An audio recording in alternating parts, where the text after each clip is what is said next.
예, 안녕하십니까. 여러분 그 배경이 달라져가지고 아마 놀라실 것 같은데 오늘 저희들이 제주도 서귀포에 왔습니다. 서귀포에 그 해군 제주 해군기지라는 그 기지가 있는데 바로 거기에서 10월 28일 함성 토론회가 있는데 제가 그 마침 논문을 한 편 발표하러 이 제주도에 왔습니다. 온 김에 오늘 좀 특별 방송으로 이 바다에 관한 그런 얘기를 해보겠습니다. 그래서 제목을 제주 해군기지에서 생각해보는 한국의 해양 전략 또는 대전략이라는 제목으로 주제를 잡았습니다. 제가 그 제주도에 2007년에 우리 그 세미나로 여러 번 왔었습니다. 그때 저는 제주 해군기지가 왜 필요한가 이거를 제주도 사람들에게 설득시키고 또 제주도에도 많은 학자들이 있었습니다. 그들에게도 호소하고 그러기 위해서 왔는데 이제 그 제주 해군기지가 완성이 되었고 그 기지에서 또 중요한 해군 행사를 하게 되었습니다. 그때 이제 왔을 때 많은 그분들이 평화의 섬에 해군기지가 웬 말이냐라고 얘기를 했는데 그 군사력이 있어야지 평화가 있다라는 그 국제정치학의 원칙을 저희들은 이제 강조를 했죠. 그리고 또 어떤 분들은 관광섬에 해군기지가 웬 말이냐 그랬는데 세계에서 제일 아름다운 관광지 중에 하나가 하와이입니다. 하와이는 세계에서 제일 큰 또 해군기지가 있는 곳이나 마찬가지죠. 그리고 여러분 그 캐나다에 가면은 캐나다 서부 해안에 빅토리아라는 도시가 있는데 빅토리아에 그 캐나다 태평양 함대가 있습니다. 그래서 그 관광 도시하고 해군기지가 같이 있을 수 없다는 것은 이미 좋은 사례들로 그렇지 않다라고 이제 이야기가 됐습니다. 또 어떤 분들은 왜 제주도가 희생당하느냐? 저희들은 그때 제주 시민들한테 제주 시민이기 이전에 대한민국 국민들 아니겠습니까? 라고 호소를 했습니다. 그리고 그렇게 치면 강원도, 경기도는 뭐 사실 희생당하는 것인데 강원도, 경기도 도민이기 이전에 대한민국 국민이라는 거가 되겠죠. 이런 등등 저희들이 많이 호소를 했고 이제 좋은 항구가 생겼습니다. 지금 대한민국이 살고 있는 시대는 21세기입니다. 21세기는 새로운 전략 사고가 필요할 때라고 생각합니다. 전략 사고는 이제 영어로 strategic thinking이라고 그러는데 지금 국제적으로 중국을 한 축으로 놓고 미국이 중심이 돼가지고 중국을 포위하는 그런 형상을 보이고 있는데 그 국제적인 전략 구도가 바로 그 미국이 이끄는 그 동맹이 해양 동맹이라고 얘기할 수 있습니다. 21세기 한국의 국가 전략은 바로 자유주의 해양 동맹하고 함께 나가는 것이 되어야 한다라고 저는 이제 말씀을 드리고 그것을 위해서 강한 해군력이 필요하고 강한 해군력이 있기 위해서는 좋은 해군기지가 있어야 되는데 바로 그 제주도 해군기지는 대한민국이 세계로 뻗어나가는데 아주 유용한 그런 해군기지라고 말씀을 드릴 수가 있겠습니다. 원래 그 대한민국의 국가안보는 그 북한으로부터의 그 침략을 막는 것이면 됐습니다. 대한민국이 경제적으로 발전하기 전에 휴전선만 잘 지키면은 우리가 이제 국가안보를 지킬 수가 있었는데 대한민국이 산업국가로 발전하고 무역국가로 발전했습니다. 그래서 대한민국은 세계와 더불어 먹고 사는 나라가 되다 보니까 바다가 상당히 그 중요한, 왜냐하면은 바다로 모든 것을 이제 실어오고 또 이제 실어 나르기 때문에 그렇죠. 한국은 바다를 잘 이용한 결과 세계 10대 무역 국가로 오르는 데 성공을 했습니다.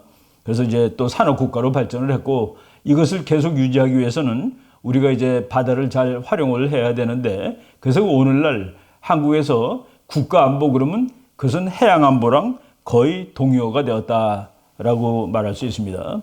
이제 더 이상 해군력과 해양 전력이 없이는 국가 발전이 불가능한 시대가 되었다. 그거는 이 세계 모든 나라가 마찬가지입니다.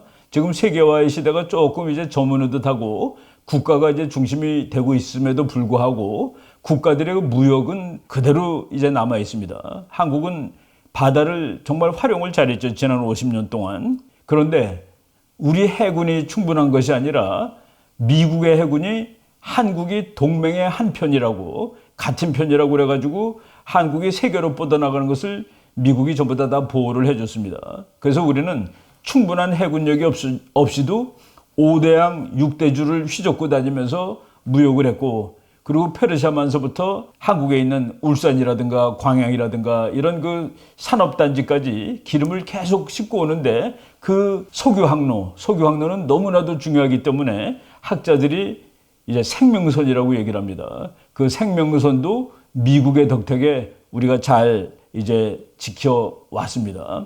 그런데 오늘날 많은 사람들이 그러죠. 미국이 세계를 잘 지켜줄까? 미국이 이제는 너희들도 다 네 돈으로 해. 이런 식으로 이제 국가 중심으로 바뀌고 스타일이 바뀌는 겁니다. 그런데 우리나라가 지난 50년 동안의 산업발전 그리고 산업발전을 통해서 이루어진 이 공업국가를 잘 유지하기 위해서는 우리가 바다의 안전을 확보를 해야 되는데 그러기 위해서는 우리의 해군력이 많이 필요할 것이다 라는 그런 생각이 드는 겁니다. 우리나라에서 이제 뭐 여러 가지 해로가 많지만은 가장 중요한 해로를 석유 해로로 치는데 석유 해로는 페르시아만에서부터 인도양, 말라카 해협, 남진아해, 동진아해 그리고 남해 바로 이 제주도 앞바다를 거쳐서 이제 울산으로도 가고 광양으로도 가는 겁니다. 이 생명선이 전적으로 미국의 보호를 받고 있었다. 여러분들이 이제 지도를 보실 텐데 저쪽 그 호르무즈 해협서부터 한국까지 오는 길이 너무나도 멉니다. 너무나도 멀고 너무나도 위험합니다. 그리고 우리가 여러 번 말씀을 드렸습니다마는 최근에 남진아해 전체가 전쟁하는 바다처럼 돼버렸습니다. 그래서 우리가 만약 거기서 어떤 분규가 발생하면은 저 멀리 여러분들 보면 알지만은 인도네시아 앞으로 해서 멀리 돌아와야 되는데 그게 한 2주일 정도 더 걸린다고 합니다. 2주일 정도 더 걸리면은 뭐 돈도 많이 들지만은 시간적으로 2주일 동안 대한민국에 기름이 들어오지 못한다? 이러면 우리나라 경제가 끼우뚱할 정도로 이제 큰 영향을 받는 것이죠. 여러분들이 그림 보실 텐데 우리나라가 세계적으로 큰 유조선을 아주 잘 만드는 나라입니다. 큰 유조선들이 보통 초대형 유조선을 VLCC라고 부릅니다. Very Large Crude Oil Carrier. 대단히 큰 원유 수송선 해가지고 VLCC라고 부르는데 이런 VLCC가 이제 보통 20만 톤 내지 30만 톤쯤 되는 것들을 VLCC라고 그러죠. 여러분들이 그 그림을 두 개 볼 텐데 하나는 기름을 실으러 가는 배입니다. 우리나라에서 떠날 때는 빙거로 가니까 이렇게 물에 떠 있어요. 그리고 올 때는 기름을 잔뜩 실었기 때문에 배가 상당히 바다에 가라앉아 있죠. 우리가 1년 동안에 얼마어치를 사오냐를 대략 계산해 보니까 1.6억 톤의 원유를 수입에다 쓴답니다. 그러니까 이 20 내지 30만 톤, 그러니까 대략 중간 잡아서 25만 톤, 25만 톤짜리 유조선이 640척이 기름을 가득 싣고 와서 부어야지 대한민국이라는 이 공장이 도는 겁니다. 그러니까 하루에 2대씩 와서 기름을 퍼 넣어야지 이 나라가 살아갈 수 있다. 그래서 우리가 석유회로를 생명선이라고 부르는데 우리의 생명선은 너무나도 길고 너무나도 위험한 곳을 지난다. 호르무즈 해협 뭐 다 위험한 데죠. 인도양, 말라카 해협, 남진아해, 동진아해 전부 위험한 그 바다를 지나고 있습니다. 우리나라가 이제 하루에 276만 3천 배럴을 사용하는데 세계 5등입니다. 그러니까 우리나라는 대단히 기름을 많이 쓰는 나라에 들어가죠. 심지어는 독일, 프랑스보다도 한국이 기름을 더 많이 수입하는 나라다라고 볼 수 있습니다. 우리보다 더 많이 수입하는 나라는 중국, 미국, 일본, 인도 이 4개국입니다. 근데 1배럴이 우리가 여러 번 얘기했지만 한 160리터 되는데 이걸 다 종합해 보니까 1년에 1억 6천만 톤, 하루에 44만 8천 톤. 그러니까 이 초대형 유조선 2척이 기름을 계속 부어줘야지 대한민국이라는 이 공업국가가 숨을 쉴 수 있다라는 그런 얘기입니다. 물론 이제 세계 5위다 보니까 수입량도 5위고 수입액도 5위입니다. 그래서 우리가 기름을 1년에 700억 달러어치를 사온다. 그러니까 하루에 거의 한 2억 달러어치를 사오는 것이죠. 이것이 없으면 대한민국은 그냥 정지하고 만다라고 말해도 됩니다. 예. 우리가 그 호르무즈 해협의 지도를 볼 텐데 미국의 경우 말이죠. 미국이 수입하는 석유 중에서 10%가 호르무즈를 통과하고 있었습니다. 지난 한 30년 동안. 근데 이 10%도 막히면 죽어요. 그래서 미국이 이 호르무즈 해협 앞에 항공모함 2척을 30년 동안 붙박이로 갖다 놨었습니다. 그런데 마침 2014년에 셰일 혁명이 일어나는 바람에 미국은 이 셰일 혁명 덕분에 여기 있던 붙박이로 있던 항공모함을 2척을 이제 뺐습니다. 그래서 이 항공모함 두 척은 이제는 거기서 이제 완전히 떠난 것은 아니지만은 붙박이로 있는 것은 아닙니다. 그런데 항공모함이 거기 있을 때 미국 항공모함의 전략적 임무는 어느 때라도 호르무즈 해협을 열어두는 것이었습니다. 그것이 막히면은 미국이 죽으니까. 그런데 미국은 10%라고 그랬는데 중국 석유의 47%, 한국과 일본 석유의 70%가 호르무즈 해협을 통과합니다. 그런데 이제 미국은 이 두 척이 나왔죠. 그러다 보니까 때로 동해바다에 미국 항공모함이 세 척이 올 수 있는 그런 여유가 생긴 겁니다. 그런데 이제 전략이 바뀐 거예요. 미국은 이제 석유를 작업하는 나라가 됐기 때문에 호르무즈 해협을 통과하는 석유는 이제 미국한테 별로 중요하지 않습니다. 그래서 항공모함이 나왔는데 중국이라는 대적이 점점 생기는 것이죠. 중국은 호르무즈 해협이 막히면 정말 나라가 산업적으로 붕괴됩니다. 미국 해군이 미국 항공모함이 중국하고 만약 전쟁을 한다 그러면 저 해협을 막을 거다라고 예측할 수 있는 것이죠. 바로 그때는 한국과 일본도 전부 힘들어질 텐데 전략적으로 보면은 한국과 일본은 미국한테 석유를 얻었을 방법이 있겠죠. 미국하고 동맹을 잘 유지하는 한. 그래서 우리들이 미국과 중국이 싸울 때 한국이 미국하고 친해야 되는 그런 절박한 이유들이 많다는 것을 여기서 또 한번 말씀을 드리는 것입니다. 뭐 호르무즈 해협 그림을 보지만은 하여간 30년 동안 미국 항공모함 두 척이 호르무즈 해협이 막히는 것을 방지하느라고, 그러니까 호르무즈 해협을 항상 열어두려고 그렇게 노력을 했는데 이제는 정말 그 애들 말로 수가 틀리면은 미국 항공모함이 가서 호르무즈 해협을 막을 수 있다. 그렇게 되면은 중국은 큰일 나죠.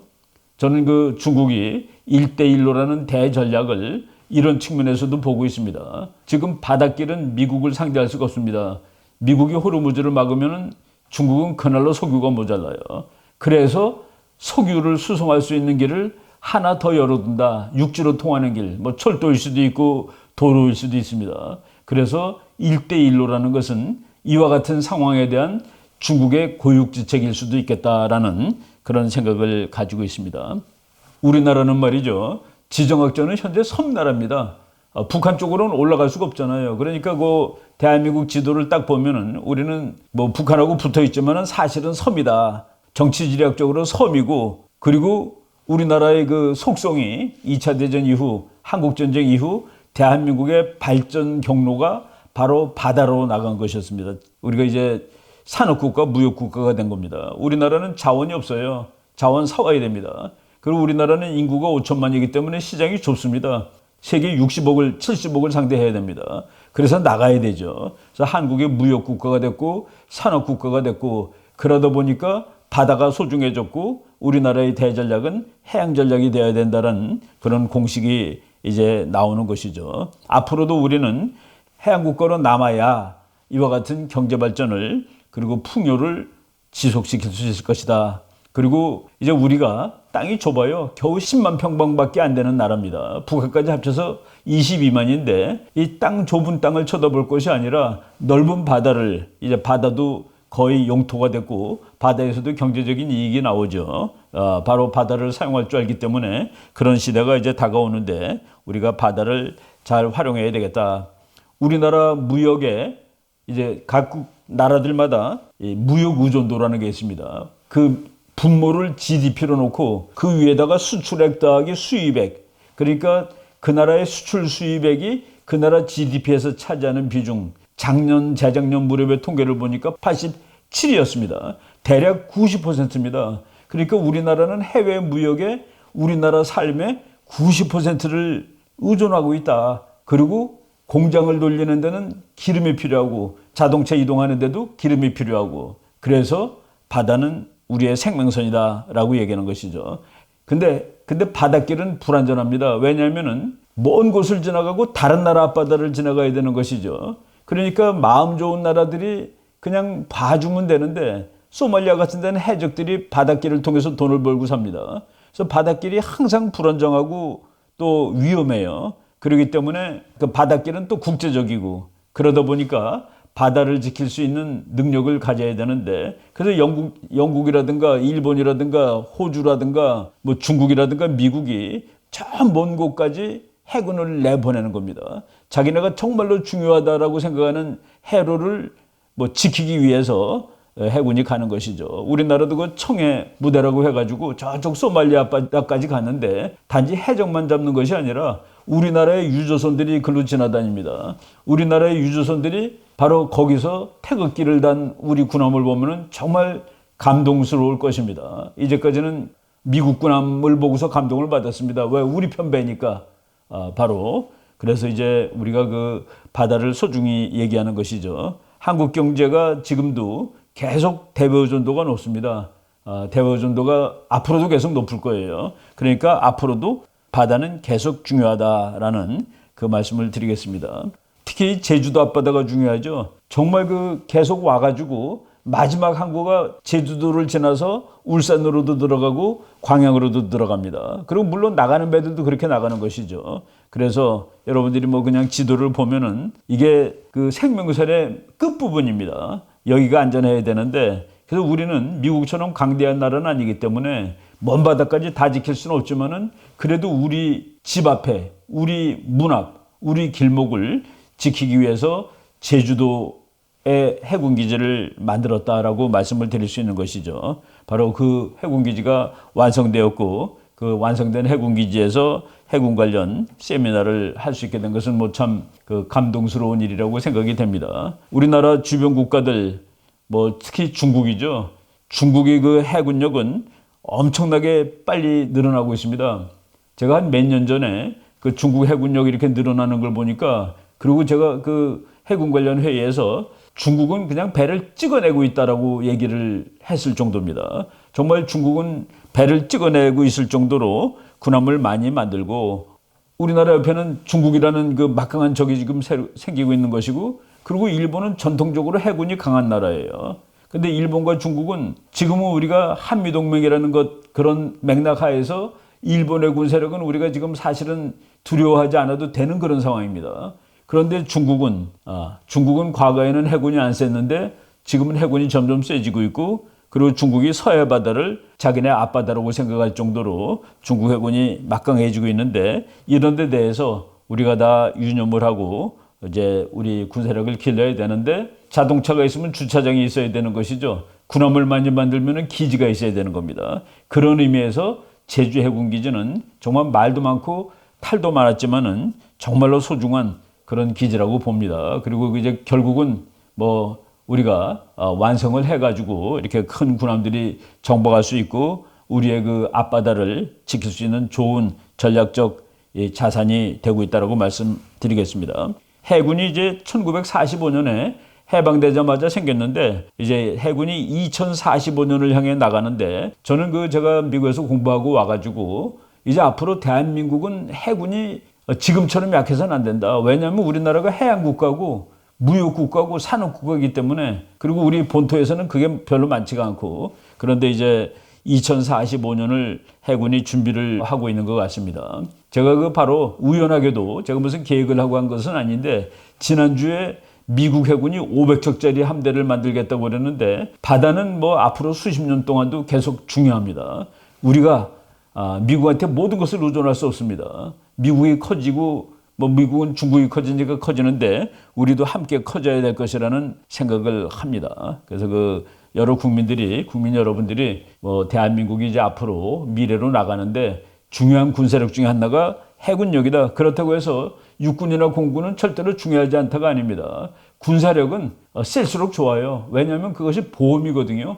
좋은 보험을 두고 있으면은 정말 위험할 때 좋다라는 그런 생각을 합니다. 제가 이제 2007년도에 이렇게 자료를 따둔 것인데 한국은 그때 5,000톤 이상 군함이 6척이었습니다. 중국은 13척인데 금년에 2020년에 18척을 목표로 했었더라고요. 13년 전에. 근데 지금 18척 우리는 못 가졌습니다. 그런데 중국은 30여 척을 목표로 했는데 중국은 30여 척을 가졌다라고 지금 판단이 될 정도로 해군이 막강해졌습니다. 그래서 우리가 해군은 비싸요. 돈이 엄청 비싸고 만드는데 시간도 많이 걸리기 때문에 우리가 앞으로도 계속 바다를 잘 지킬 수 있기 위해서 해군력 증강을 해야 되고 해군력은 돈이 많이 든다는 그 사실을 유념을 했으면 좋겠습니다.